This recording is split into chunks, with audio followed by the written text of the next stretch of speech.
galing 11 niya makuha. Tapos ang top speed mo ay 130. Ari, 18.5 lang pero nasa 9,000 ka pa lang. Wala. 9,000 ka lang. Tapos ang top speed mo is 143. Pero mas mabuo ang horsepower kaysa sa brake. Meaning, Ari, mahumok na. Mahumok siya.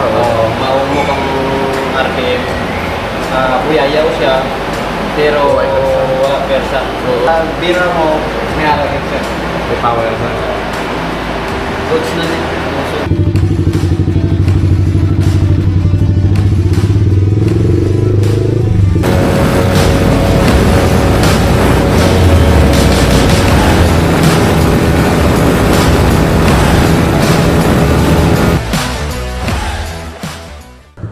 Katots, good morning.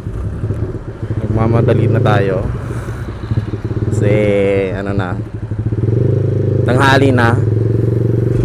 So babalik tayo kay Boss Den Shop kasi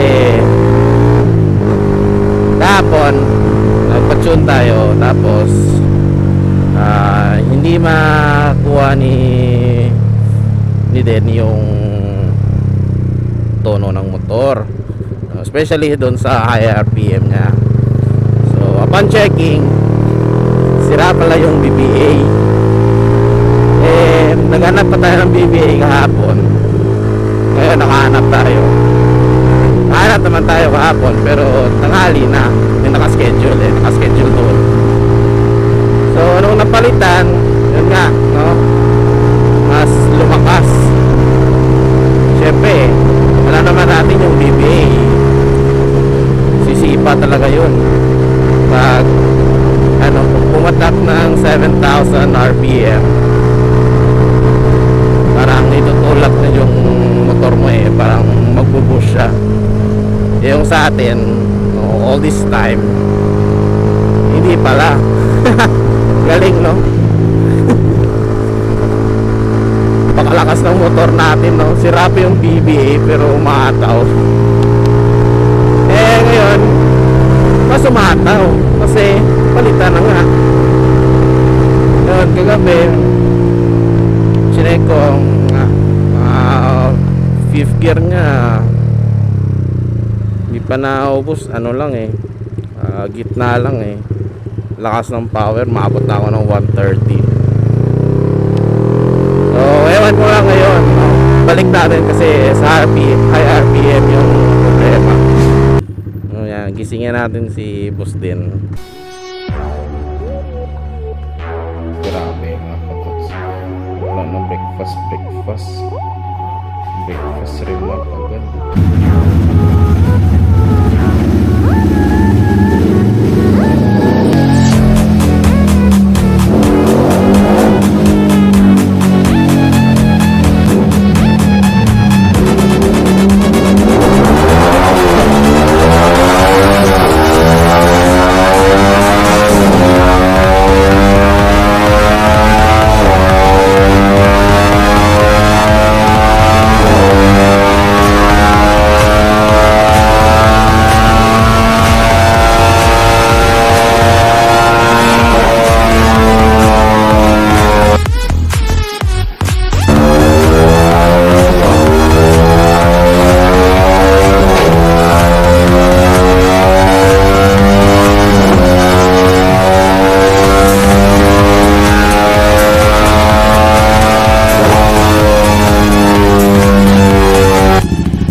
So mga katots, no, so wala nang binago si Den Shop.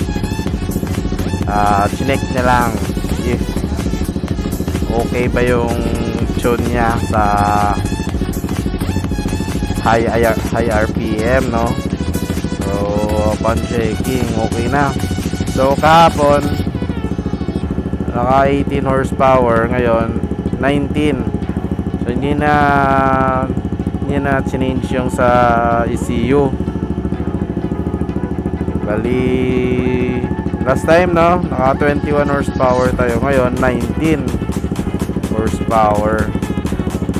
So top speed natin ngayon, no, sa ano 211 mga katuts. Tayo na lumakas siya. Mga 211 tayo mga katuts. So, good luck no sa DSP. Alam na tayo kay Boss Den. Den, muna ko. Next time naman.